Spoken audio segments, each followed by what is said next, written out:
Assalamu alaikum. I am Saiham Rahman. I'm from Triple E department. তো আমি আজকে discuss করব মিলার ইন্ডিসিস নিয়ে। তো আমরা যারা প্রপার্টিজ অফ মেটেরিয়াল কোর্সটা করেছি, তো আমরা সবাই জানি যে Miller indices is one of the most important topics we have ever studied.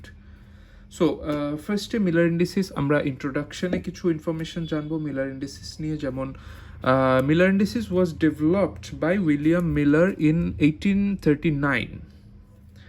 Then primarily describe the crystalline. আচ্ছা, Miller indices basically describe করে crystal structure কে।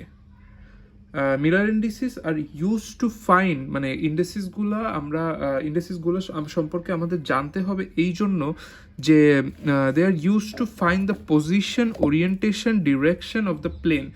প্লেনের পজিশন, প্লেনের অবস্থান, ওরিয়েন্টেশন মানে কিভাবে প্লেনগুলো সাজানো আছে, এবং ডিরেকশন, এগুলো আমাদের বের করতে হলে আমাদের মিলার ইন্ডিসিস সম্পর্কে সম্যক ধারণা থাকতে হবে। মিলার ইন্ডিসিসে যে ভ্যালিউগুলো থাকে, যেগুলোকে আমরা H K L or X Y Z হিসাবে দেখি বা এক্স ওয়াই জেড হিসাবে স্টাডি করব, সেগুলোকে সাধারণত ইন্টিজার ভ্যালিউজ বলে। মিলার ইন্ডিসিসের ডেফিনেশন যদি বুঝতে যাই, তাহলে দেখতে হবে যে Miller indices is a group of three integer numbers that indicates the orientation of a plane or set of parallel planes of atoms in a crystal. আচ্ছা, তো এখানে আমি ওই যে ইন্টিজার ভ্যালিউগুলোর কথা বললাম, যেমন H K L X Y Z, এইগুলোর গ্রুপস অথবা এই তিনটা মিলে যে গ্রুপটা হয়, সেইটা ইন্ডিকেট করে যে প্লেনগুলো কিভাবে বা কেমনভাবে সাজানো আছে। আমরা সামনে গেলে আরও ডিটেলসে বুঝতে পারবো। ইন্ডিকেটার্স, আচ্ছা, indices are denoted as H K L and X Y Z or A B C. তো এইভাবে হলো প্লেনগুলো ইন্ডিকেট করা থাকে। Okay, indices are explained as integers. Okay, these are called integers. XYZ axis corresponds the lengths of ABC. Okay, XYZ হলো প্লেনগুলা, যে প্লেনগুলা বা অক্ষগুলা যেগুলায় ইন্টিজারগুলো অবস্থান করে, অথবা আমরা যেটার মাধ্যমে মিলার ইন্ডিসিসের ভ্যালিউগুলা পাই। ওকে, তো খুবই বেসিক এখানে কিছু মিলার ইন্ডিসিস করা আছে, যেমন 100। এখানে এইচ কে এল আমরা যে ভ্যালিউগুলো পাই, এগুলো হলো এক্স ওয়াই অ্যান্ড জেড প্লেনের মাধ্যমে থাকে। তো এখানে যেহেতু 100, এইটা ইন্ডিকেট করে এক্স অ্যাক্সিসের ভ্যালিউগুলা, 0 এটা ইন্ডিকেট করবে ওয়াই অ্যাক্সিসের ভ্যালিউগুলা, এবং ভ্যালিউ, এবং থার্ড ওয়ান এটা ইন্ডিকেট করবে জেড অ্যাক্সিসের ভ্যালিউ। সো এখানে যেহেতু এক্স অ্যাক্সিসের ভ্যালিউ 1, সো এখানে আমরা বক্স প্লেনগুলো আঁকালে দেখতে পাবো যে 1-এর পজিটিভ 1, যেহেতু পজিটিভ 1 সেহেতু এটা এক্স অ্যাক্সিসের দিকে আসবে, যেহেতু আমরা জানি যে এক্স অ্যাক্সিসের যে ইন্ডিকেটরটা থাকে, ইন্ডিকেট করা থাকে এদিকে এক্সের ভ্যালিউ পজিটিভ। সো যেহেতু এটা পজিটিভ 1, সেহেতু এই প্লেনটা হবে আমাদের কাঙ্ক্ষিত মিলার ইন্ডিসিস। তো এটাকে আমরা এভাবে মার্ক করে দিতে পারি, এটাকে আমরা এভাবে ইজিলি মার্ক করে দিতে পারি, কারণ এটা হলো আমাদের সেই কাঙ্ক্ষিত প্লেন বা বক্স যেটা আমরা চাচ্ছি। 100, ইটস জাস্ট লাইক দ্যাট এক্সের ভ্যালিউ আমরা যেভাবে এক্সের প্লেনটা বের করেছি, ঠিক সেমভাবে আমরা এবার যেহেতু এটা তাহলে এইচ কে এল, তো আর এটা হলো ওয়াই অ্যাক্সিসের ভ্যালিউটা, তো ওয়াই অ্যাক্সিস হলো এদিকে, যেহেতু এদিকে ওয়াই প্লেনটা আঁকা, সো ওয়াই অ্যাক্সিসের মানগুলা এদিকে হবে পজিটিভ। তো যেহেতু এটা পজিটিভ ওয়াই ছিল, সো এই প্লেনটা হলো আমাদের কাঙ্ক্ষিত প্লেন। ওকে, তো ইন্ডিসিস বের করার জন্য যেখানে মানে যেহেতু এই ব্যাপারগুলো অনেক ইজি 100, সেহেতু আমরা ডিরেক্ট করতে পারছি, কিন্তু মিলার ইন্ডিসিসে বের করার জন্য হলো this is the right way, যেখানে আমাদের ফার্স্টে ইন্ডিসিসগুলো রাখতে হবে, তারপরে এগুলো রেসিপ্রোকাল বের করতে হবে। রেসিপ্রোকাল বলতে 1 দিয়ে সবগুলো ভ্যালিউকে ডিভাইড করতে হবে। যেহেতু এখানে কোনো ফ্র্যাকশন নেই, সেহেতু আমরা নর্মালি ইজিলি এটা ইন্ডিকেট করতে পারছি বা লিখে দিতে পারছি। Then here comes the 001. এখানে 1 ইন্ডিকেট করছে জেড এর ভ্যালিউ, যেহেতু এখানে 1 জেড এর ভ্যালু ইন্ডিকেট করছে, তো জেড এর ভ্যালু আমরা অ্যারো দেখে বুঝতেই পারছি যে জেড এর ভ্যালু উপরের দিকে, তো এই প্ল্যানটা হলো আমাদের ইন্ডিকেট করবে জেড এর ভ্যালিউস।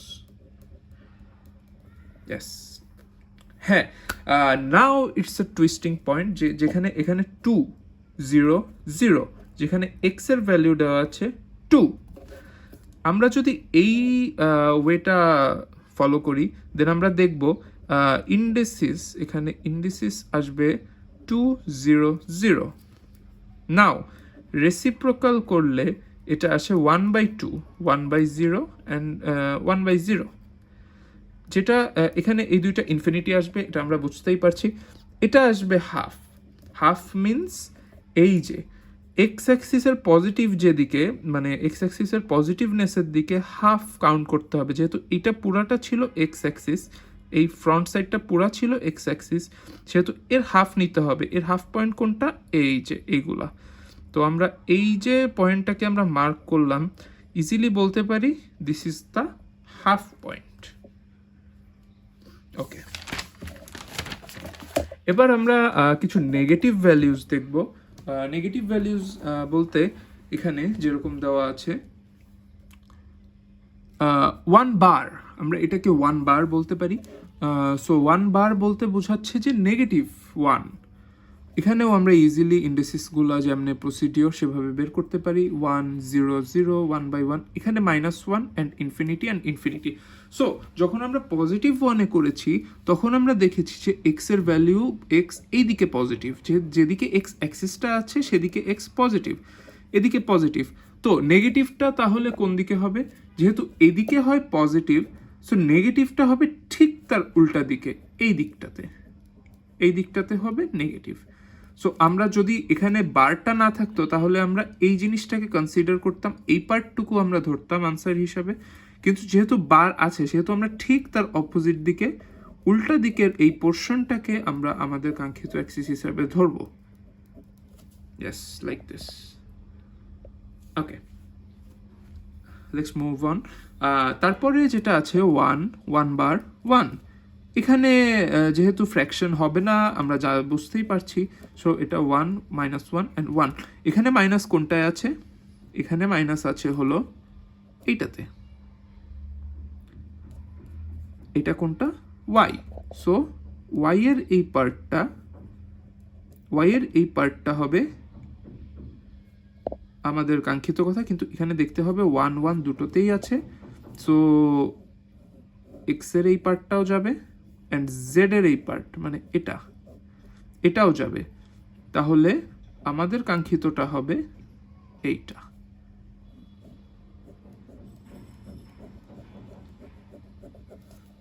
হ্যাঁ, এবার আমরা দেখি 1 0 0, সরি, র্যান্ডম একটা প্রবলেম দেখি যেটাতে ইন্ডিকেট করেছে 1 2 0। নাও 1 2 0, এখানে আমরা আমাদের ইন্ডিসিসের রুল অনুযায়ী আমরা যদি করি 1 2 0, রেসিপ্রোকাল করলে হবে 1 half and 0, it's a mistake, 1 half and infinity. Okay, so infinity যেটা গিয়েছে এটা তো আউট অফ ক্যালকুলেশন আগে থেকেই, মানে জেড অ্যাক্সিসের ভ্যালুটা। এখন বাকি আছে 1 and 2 means half. So Y অ্যাক্সিসের ভ্যালুটা এটা ছিল হাফ, মানে আমরা এটা হাফ হিসাবে কাউন্ট করব, কিন্তু এখানে এক্স অ্যাক্সিসের ফুল ভ্যালু যাবে 1, সেহেতু this will be the Miller indices. Okay, next topic আমাদের আরেকটা important topic, that is packing factor or packing of solids. আচ্ছা, ক্রিস্টাল সাধারণত 3 ভাবে থাকতে পারে। First of all face centred cubic, secondly body centred cubic, thirdly hexagonal closed pack. Okay, ফার্স্টে আমরা face centred cubic, যেটাকে আমরা এফসিসি নামে চিনি, সেটার ক্যারেক্টারিস্টিক্স সম্পর্কে কিছু ডেটা জানি। Okay, each atom is in corner, so প্রতিটা কর্নারে একটা করে অ্যাটম থাকবে,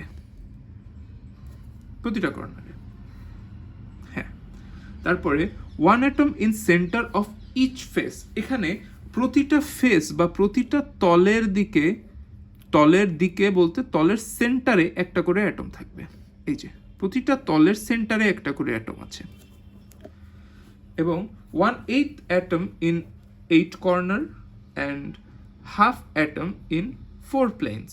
এই প্রতিটা জায়গায় হাফ করে অ্যাটম আছে, কারণ আমরা যদি 3D প্রিন্টের মাধ্যমে চিন্তা করি, হাফ অ্যাটম এদিকে এবং হাফ অ্যাটম বাইরের দিকে থাকার কথা, কিন্তু বাইরের দিকে থাকা তো পসিবল না, সেহেতু হাফ করে অ্যাটম আছে প্রতিটা কর্নার, 4টা তলে, এবং প্রতিটা কর্নারে 1/8 মানে 8 ভাগের 1 ভাগ করে অ্যাটম আছে ওখানে। এবং এ বলতে এক কর্নার থেকে আরেক কর্নারের বা 1/8 অ্যাটম থেকে আরেক 1/8 অ্যাটমের দূরত্ব ইন্ডিকেট করে, যেটা হলো 0.362 nanometre. Okay, then let's go to BCC. বিসিসির ক্ষেত্রে যেটা, each atom in every corner just like as FCC, এখানেও প্রতিটা কর্নারে 1/8 অ্যাটম আছে, কিন্তু the main difference is 1 atom in the centre. In the সেন্টারে একটি অ্যাটম আছে, যেরকম এখানে প্রতিটা তলে হাফ করে অ্যাটম ছিল, কিন্তু এটা না, এটা বিসিসির ক্ষেত্রে বা বডি সেন্টার্ড কিউবিকের ক্ষেত্রে হবে পুরাটা অ্যাটমের মাঝখানে একটা করে, মানে পুরোটা স্ট্রাকচারের মাঝখানে ঠিক সেন্টারে একটা করে অ্যাটম থাকবে।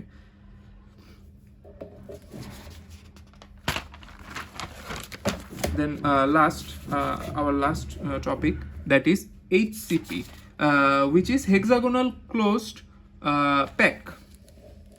কালার ডিফারেন্স, হ্যাঁ এখানে আমাদের আগের দুইটা সিচুয়েশনে কোনো কালার গ্রেডিয়েশন বা কালার ভ্যারিয়েশন কিছু ছিল না, কিন্তু এখানে আমরা দেখতে পাচ্ছি কালার ভ্যারিয়েশন আছে। এখানে 3টা পার্টে কালার ভ্যারিয়েশন ডিপেন্ড করে। ফার্স্ট পার্টটা এ, সেকেন্ড পার্টটা বি, থার্ড পার্টটা এ অ্যান্ড বি বোথ।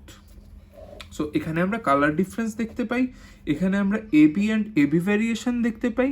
এই unit cells with reduce sphere আমরা এখানে দেখতে পাই, এখানে ইউনিট সেল আছে কিন্তু কম বা রিডিউস স্ফেয়ারে আছে। The smallest unit cell with reduce sphere, এখানে যে স্মলেস্ট ইউনিট সেলটা আছে সেটাও রিডিউস স্ফেয়ারে আছে। তো এই ছিল নর্মালি আমাদের প্যাকিং ফ্যাক্টর বা ক্রিস্টাল কীভাবে থাকতে পারে বা কী দশায় থাকতে পারে সেটা নিয়ে কিছু ছোট আলোচনা। Thank you so much.